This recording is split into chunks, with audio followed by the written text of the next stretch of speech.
आज हम समझेंगे डिटर्मिनेट और इनडिटर्मिनेट स्ट्रक्चर्स में डिफरेंस क्या होता है। डिटर्मिनेट स्ट्रक्चर एक स्ट्रक्चर जिसमें सारी अननोन फोर्सेस को सिर्फ इक्विलिब्रियम इक्वेशन के जरिए कैलकुलेट किया जा सकता है, उसे हम डिटर्मिनेट स्ट्रक्चर कहते हैं। एग्जाम्पल के लिए एक सिंपली सपोर्टेड बीम जिसमें एक रोलर और एक हिंज सपोर्ट होता है, ये डिटर्मिनेट होती हैं क्योंकि इसमें सिर्फ 3 अननोन फोर्सेस होते हैं और हमारे पास भी 3 इक्वेशन होते हैं, sigma fx equal to 0, sigma fy equal to 0, sigma m equal to 0।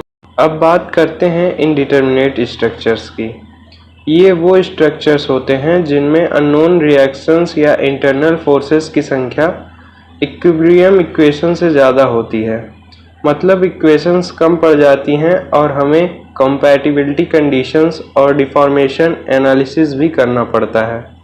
Example एक फिक्स्ड बीम, दोनों एंड पर फिक्स्ड सपोर्ट, ये एक इनडिटर्मिनेट स्ट्रक्चर होती है। आइए एक कंपैरिजन टेबल से समझें।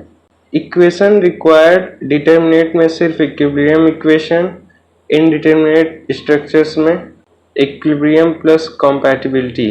एनालिसिस सिंपल और सीधा होता है डिटर्मिनेट में, इनडिटर्मिनेट में कॉम्प्लेक्स और डिटेल में होता है।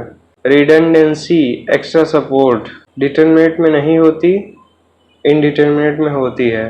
थर्मल सेटलमेंट इफेक्ट्स डिटर्मिनेट में इफेक्ट नहीं पड़ता, इनडिटर्मिनेट में कंसीडर करना पड़ता है। एग्जाम्पल डिटर्मिनेट के लिए सिंपली सपोर्टेड बीम, इनडिटर्मिनेट के लिए फिक्स्ड बीम, कॉन्टिन्यूअस बीम। जैसे कि आप टेबल में देख सकते हैं, डिटर्मिनेट स्ट्रक्चर्स को एनालाइज करना रिलेटिवली इजी होता है, लेकिन इनडिटर्मिनेट स्ट्रक्चर्स को समझने के लिए एक्स्ट्रा कंडीशंस और एडवांस्ड मेथड की ज़रूरत पड़ती है, जैसे flexibility method, stiffness method etcetera. अगर आपको चेक करना है कि स्ट्रक्चर डिटर्मिनेट है या इनडिटर्मिनेट, तो उसके लिए आपको DSI यानी डिग्री ऑफ स्टैटिक इनडिटर्मिनेशन निकालना पड़ता है। DSI इक्वल टू होता है total unknown reactions minus equilibrium reactions.